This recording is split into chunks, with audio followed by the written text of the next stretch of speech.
오늘은 종려주일입니다. 예수님이 이스라엘의 왕이자 메시아로서 예루살렘에 입성하신 것을 기념하고 그분의 고난의 의미를 묵상하는 한 주간을 시작하는 그런 시작점입니다. 이 시간 함께 이 날을 기념하고 합당한 반응으로서 우리의 왕을 따르기로 결정하는 그런 은혜가 있으시기를 축복합니다. 예수님께서 마지막 일주일을 보내시기 직전 그분의 인기는 하늘을 찔렀습니다. 바로 직전에 죽었던 나사로를 살렸기 때문이죠. 그야말로 기대하던 그대로의 메시아라는 생각이 들 정도의 그런 사건이었습니다.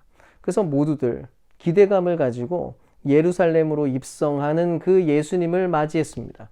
그래서 외쳤죠. 호산나, 호산나, 다윗의 이름으로 오시는요. 호산나는 지금 나를 구원하소서라는 뜻이었습니다. 말 그대로였죠. 드디어 주권을 잃고 고통스럽게 살아가고 있었던 우리의 삶이 이제 끝나겠구나.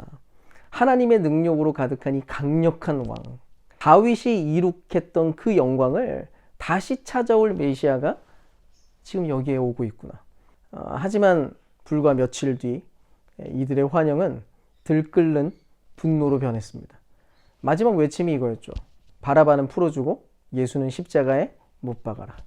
그리고 예수님이 가장 최악의 형벌이었던 그 십자가에 처형되고 말았습니다.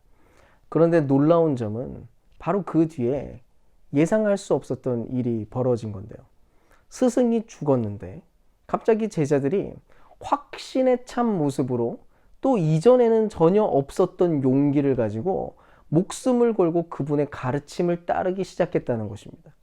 더군다나 이 십자가 처형에 대해서 쉬쉬하는 게 아니라 오히려 대놓고 이 십자가의 내용들을 자랑하기 시작했다는 거예요. 그런데 이 얼토당토하는 반응이 그냥 신드롬으로 끝나지도 않았다는 것입니다. 이 길에 동참하는 사람들이 기하급수적으로 점점 더 늘어나기 시작했거든요. 그래서 우리가 이 부분을 면밀히 들여다볼 필요가 있습니다. 어쨌든 정황상 십자가 처형이 겉으로 보는 것과는 달리 상당히 다른 의미를 가지고 있던 게 분명해 보이니까요. 그리고 그 실마리가 오늘 예수님이 나귀를 타고 예루살렘으로 입성한 그 장면에서 발견이 됩니다. 원래 이스라엘의 왕이 절대로 많이 가지면 안 되는 것들이 몇 가지가 있었죠. 일단 아내를 많이 두면 안 됐고요. 또 은금도 많이 쌓아두면 안 됐습니다. 그리고 또 한 가지가 바로 전투용 말을 많이 갖고 있으면 안 된다는 거였어요. 그러니까 최소한의 말을 기를 수는 있지만 전투용으로 이렇게 많이 대량으로 기르는 것은 불가능했습니다. 사실 당시에 고대 나라들의 정책들이나 고대 왕들의 행동 양식을 보면 이런 요청들은 사실 굉장히 황당한 이야기였죠. 다 전쟁 준비하고 있고 전부 다 영토 확장을 위한 그 길을 걸어가고 있는데, 그래서 전부 다 마병과 전차를 얼마나 많이 소유하고 있는가가 관심거리였다고요. 근데 이스라엘의 왕은 그게 금지되어 있었습니다. 그리고 그것을 제일 잘했던 왕이 바로 다윗이었죠. 전쟁에서 승리를 하면 말의 발목 힘줄을 그냥 끊어버렸으니까요. 시편 20편 7절은 이렇게 얘기합니다. 어떤 이는 전차를 자랑하고 어떤 이는 기마를 자랑하지만 우리는 주 우리 하나님의 이름만을 자랑합니다. 바로 이게 이스라엘의 삶의 방식이었죠. 이스라엘의 왕이 통치하는 방향성이어야 했다는 것입니다. 그래서 이 말이라고 하는 것은 어쨌든 전쟁의 상징이고 강력한 전투력을 상징하는 그런 내용이었어요. 근데 오늘 예수님께서 말을 타고 오는 게 아니라 나귀를 타고 들어오고 계십니다. 이유가 분명합니다. 예수님은 지금 전쟁을 선포하는 왕으로 오고 계신 게 아니라는 거예요. 힘으로 정복하고 철저한 심판을 일으키는 존재로 지금 등장하고 있는 게 아니었다는 것입니다. 그래서 그냥 나귀도 아니고 아예 어린 나귀를 타고 들어옵니다. 그렇다면 이 나귀를 탔다는 의미도 조금 더 살펴볼 필요가 있는데요. 스가랴 9장 9절을 보면 이렇게 얘기합니다. 도성 시온아 크게 기뻐하여라. 도성 예루살렘아 환성을 올려라. 내 왕이 내게로 오신다. 그는 공의로우신 왕, 구원을 베푸시는 왕이시다.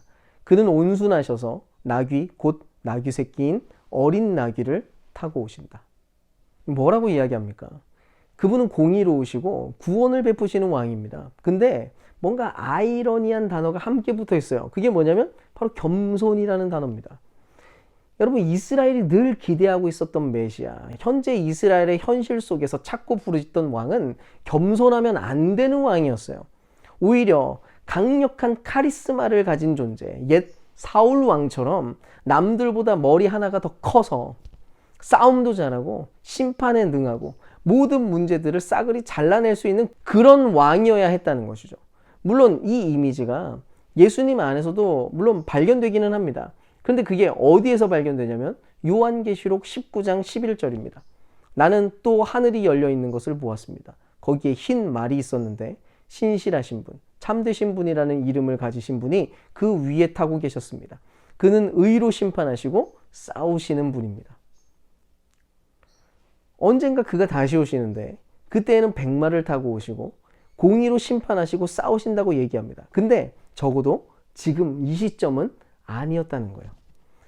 바로 이 부분에서 이스라엘이 왜 이런 식으로 기대를 하고 있었는지, 그 마음에 작동하고 있는 어떤 문제를 하나 발견할 필요가 있습니다. 그게 뭐냐면 이스라엘은 심판의 대상이 언제나 철저하게 외부에 있다고 생각을 했다는 것입니다. 이들은 지금 철저하게 자기 자신은 선이고 외부에 있는 모든 대적은 악이라고 규정하고 판단하고 있습니다. 그래서 메시아가 와가지고 마음껏 심판을 한다고 해도 그게 상관없고 오히려 자기한테는 좋다고 생각하고 있는 거예요. 어차피 나는 안 당하니까. 저 나쁜 놈들을 다 죽이고 벌을 내리고 나는 의인이니까 상 받을 거야. 이런 생각을 갖고 있었던 거죠. 자기 자신이 아브라함의 자손이라는 믿음이 있었으니까요. 언약 백성이니까요. 성전에서 자기들은 예배를 드리고 제사하는 사람들이니까요. 지금 이들이 꿈에도 생각하지 못하고 있는 것이 뭐냐면 정작 자기 자신도 심판의 대상이라고 하는 그 내용이었습니다. 사고방식이 온통 한 곳으로만, 한쪽으로만 돌아갔거든요. 자기들은 지금 선민으로서 현재 피해자로서 살아가고 있다고 그렇게 믿었던 거예요. 주님, 저희는 지금 당하고 있습니다. 저는 지금 피해자일 뿐입니다. 저 나쁜 가해자들을 멸하시고 구원하시옵소서. 저들을 제거하십시오.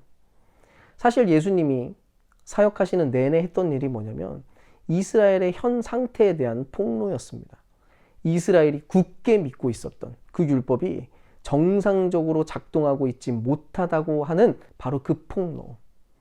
그래서 외부에 있는 것이 우리를 더럽히는 게 아니라 사실은 우리 내부에서, 내면에서부터 흘러나오는 것들이 정말로 우리를 더럽게 만드는 거라고. 사실은 우리 모두의 마음이 지금 망가지고 썩어 있다고 그렇게 폭로했던 것입니다. 그런데 이런 오해가 기독교라는 이름 아래서도 얼마든지 나타나고 있습니다. 예수님을 처음 믿을 때만 해도 분명히 그렇진 않았을 거예요. 근데 어느 시점이 지나고 나니까 갑자기 복음이 사라지고 갑자기 자기 자신을 꽤 높이 평가하기 시작합니다. 거기에 대한 강력한 증거가 뭔지 아세요? 그나마 신앙이 있으면 생기는 관심이 뭐냐면 내가 이 사람을 용서해야 되는데 내가 용서가 잘 안 돼. 뭐 이런 내용을 가집니다. 근데 용서받는 일에 대해서는 거의 관심이 없다는 거예요. 무슨 말이냐면 우리는 보통 피해자의 위치에 있으려고 하지 자신이 정작 가해자의 위치에 있을 수 있다는 것에 대해서는 별로 인정하기도 싫어하고 아예 생각하지 않으면서 살아가는 경우가 굉장히 많다는 것입니다. 당시 이스라엘처럼 정작 나 자신도 끔찍한 죄 한가운데 연루되어 있고 모든 악에 지금 참여하고 있다는 사실에 대해서 깨닫지 못하고 날마다 돌이켜야 한다는 것을 모르고 살아갈 때가 너무나도 많다는 것이죠. 그래서 기도할 때에도 온통 내 계획과 내 뜻에만 관심이 많지 그분의 계획에는 거의 관심이 없게 되고 그러니까 성경도 잘 안 읽게 되고 그 뜻을 헤아리려고 하는 마음도 부족할 수밖에 없는 거죠. 누가복음 19장 41절에서 44절 말씀을 보겠습니다.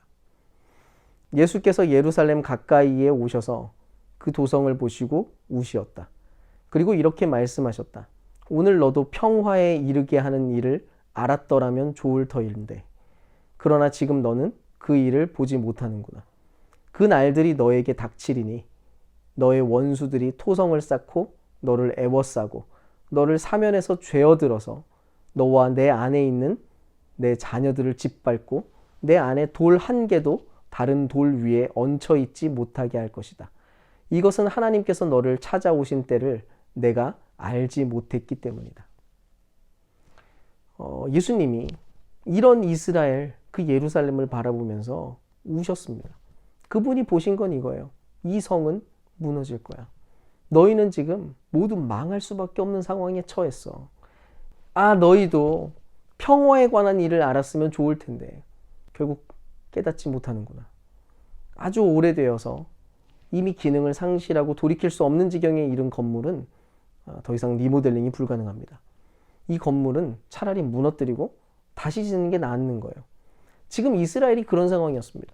만약 그들이 자신의 상황이 이 정도라는 것을 알았다면, 자신들도 똑같이 심판의 대상일 수밖에 없는 현실에 놓여 있다는 것을 알았다면 과연 그런 메시아를 기대했을까요? 심판을 해주는, 말을 타고 와서 모든 것을 싸그리 부수는 메시아를 과연 기대했겠느냐는 것입니다.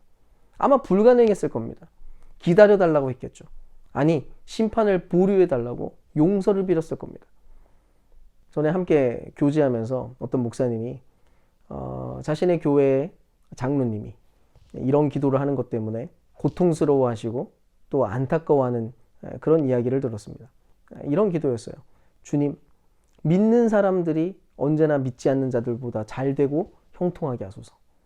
그 외에도 여러 가지 기도 제목들이 있었는데, 근데 생각해 보세요. 방금 이 기도는 정확히 1세기 당시 이스라엘이 가지고 있었던 그 교만한 기도의 내용 아닙니까? 긍휼은 없고 딱 부러진, 그러나 왜곡되어 있는 정의를 소망하고 있는 그런 기도가 아니냐는 것입니다. 우리는 예수님이 왜 당장 말을 타고 오실 수 없고 자기 백성들을 무조건적으로 형통하게 해주실 수 없는지에 대해서 그것을 이해해야 하는 것입니다. 그분이 대체 왜 십자가를 지셔야만 했는지, 왜 그분이 나귀를 타고 들어와야 했는지 말입니다. 무엇 때문입니까?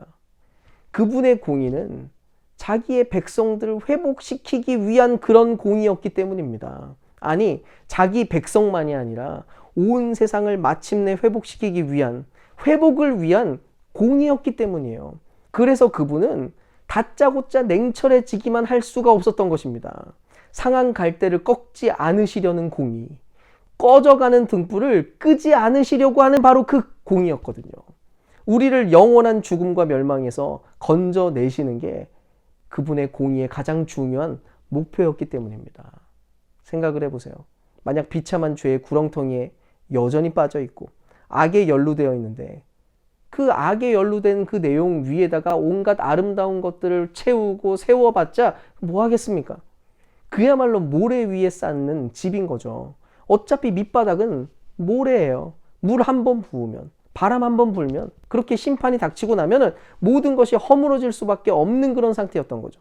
죄에서 허우적대고, 그래서 패배의 숙명을 가지고 있는 그런 자들에게 지금 당장 승리를 제공하고 형통을 제공하는 게 대체 무슨 의미가 있겠느냐는 것입니다. 여러분, 예수님은 지혜로운 분입니다.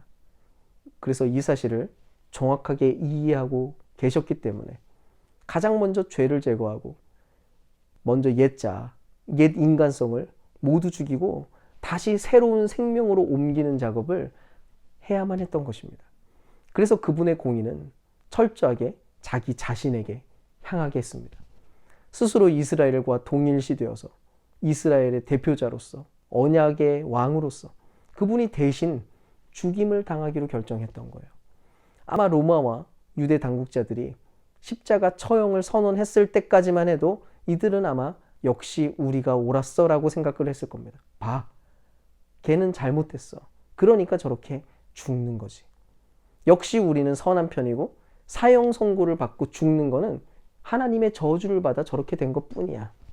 그러니까 저렇게 나무에 달렸지.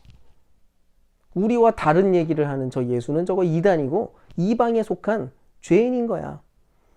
그런데 여러분, 하나님이 직접 이들의 판결을 전부 다 뒤집는 정의를 보여주셨습니다. 그게 바로 부활이에요. 유대 당국자들이 선언한 그 법정적 정의를 하나님이 완전히 뒤집어 버린 거거든요. 잘 봐라. 누가 심판자냐? 누가 진짜 심판자냐? 과연 누가 옳으냐? 과연 무엇이 옳고 무엇이 그르냐? 너희의 판단이 과연 옳으냐? 아니면 나의 판단이 옳으냐? 결국 이스라엘의 현 주소가 십자가 위에서 폭로가 된 겁니다. 이미 저질러진 일 한가운데에서도 십자가를 붙들기만 하면 그 누구라도, 아무리 예수를 십자가에 못 박으라 소리쳤던 이들이라 할지라도, 그 상한 갈 때 꺼져가는 심지어와도 같은 운명에 놓인 이들이라도 구원을 얻고 회복을 누리는 일이 마침내 벌어지게 된다는 거예요. 우리는 과연 어떤 자리에 있는지 돌아보면 좋겠습니다. 혹시 당장 말을 타고 오시는 그 예수님을 바라보고 있고, 말을 타고 군림하는 누군가를 따라가려 하고 있지는 않은지 말입니다. 지금도 많은 이들이 예수님께 그런 요청을 하는 중입니다. 이제 제발 말 타고 오세요. 나귀에서는 그냥 좀 내려오시고요. 말을 타고 와서 이거저거 다 제거해 주십시오. 우리에게 승리를 주십시오. 내게 복을 주십시오. 아닙니다. 그리스도인의 인생은 단지 주님이 걸으신 그 길을 뒤따르는 것 외에 아무것도 아니라는 거예요. 예수님처럼 내 생각과 내 고집, 내 야망을 다 내려놓고 자신의 자존심과 계획까지도 모두 꺾고 다만 순종하여 이 땅에서 죽는 것. 나는 죽고 다만 다시 일으키실 하나님을 바라보는 것. 그것이 전부라는 것입니다. 예수를 따르는 이들의 삶은 선명합니다. 나의 욕심과 정욕을 만족하는 그런 인생이 아니라 아버지의 뜻이 이루어지고 그분이 주시는 만족으로 사는 그런 인생이 되는 것이죠. 어떻게든 예수 안 믿는 사람들을 제압하고 그들보다 조금이라도 더 뛰어난 인생으로 비춰지는 거, 그걸 요구하지 않는다는 것입니다. 기도하면 정말로 잘 됩니까?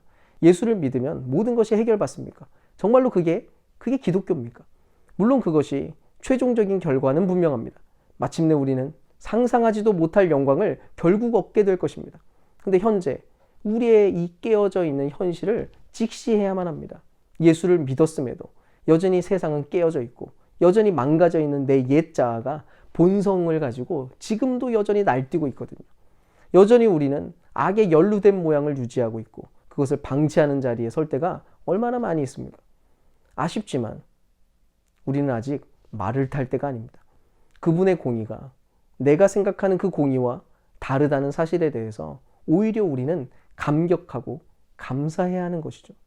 나귀를 타고 오신 주님 때문에 우리는 눈물로 감격해야 되는 것입니다. 아, 주님, 나처럼 이 상한 갈 때 꺼져가는 심지를 끄기 싫으셔서 자신을 십자가에 내어주시고 나를 살리기 위해서 그렇게 오셨군요. 여전히 삶의 고통의 흔적, 십자가의 흔적이 남는 이유가 결국은 나를 위한 것이군요. 우리는 여전히 죄 짓는 것을 더 좋아하고 여전히 하나님을 잘 몰라도 한참 모르는 그런 존재들입니다. 하나님을 어떻게 섬겨야 되는지, 지금 당장 또 내일은 어떤 선택을 하며 살아가는 것이 좋은지 그것도 모르는 사람들이죠. 우리는 여전히 맹인처럼 행동하고 매 순간 인격적인 면에서 예수님께 돌아와야만 하는 존재거든요. 그 위에다가 온갖 복을 번복해서 집을 짓고 궁궐을 지어봤자 아무 의미가 없는 것입니다. 주님이 처음부터 말을 타고 왔으면 어쩔 뻔했습니까? 근데 나귀를 타고 오신 덕분에, 그 겸손 덕분에 교만했던 그 피라미드와 같은 그 바벨탑은 무너지고 마침내 하나님의 가족 공동체가 탄생할 수 있었습니다. 여러분, 기독교는 설명만으로 이해될 수 없는 종교입니다. 반드시 거듭나서 새 생명을 얻어야만 그제서야 확인이 되는 그런 종교죠. 그래서 도전합니다. 매일 십자가 앞에 와서 그분과 함께 죽어야 하는 것입니다. 생명은 하나님이 일으켜 주실 때에만 주어지는 것이거든요. 내가 만들어가는 생명, 내가 지키려고 하는 그 생명은 죽어 없어질 것에 불과합니다. 귀한 성도 여러분, 우리는 이 자리로 초청을 받고 있습니다. 너의 왕 그리스도를 따르라. 십자가를 따르라.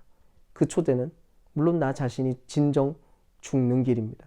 하지만 내가 죽고 나면 모든 것을 잃어버리게 되는 게 아니라 도리어 모든 것을 얻고 더 풍성하게 된다는 사실을 믿으시기를 바랍니다. 부디 날마다 그 주님의 식탁에 참여하는 은혜와 감격으로 그리스도의 길, 그 회복적 공의와 긍휼의 삶을 살아나가기로 결정하는 그런 저와 여러분 될 수 있기를 주님의 이름으로 축원드립니다.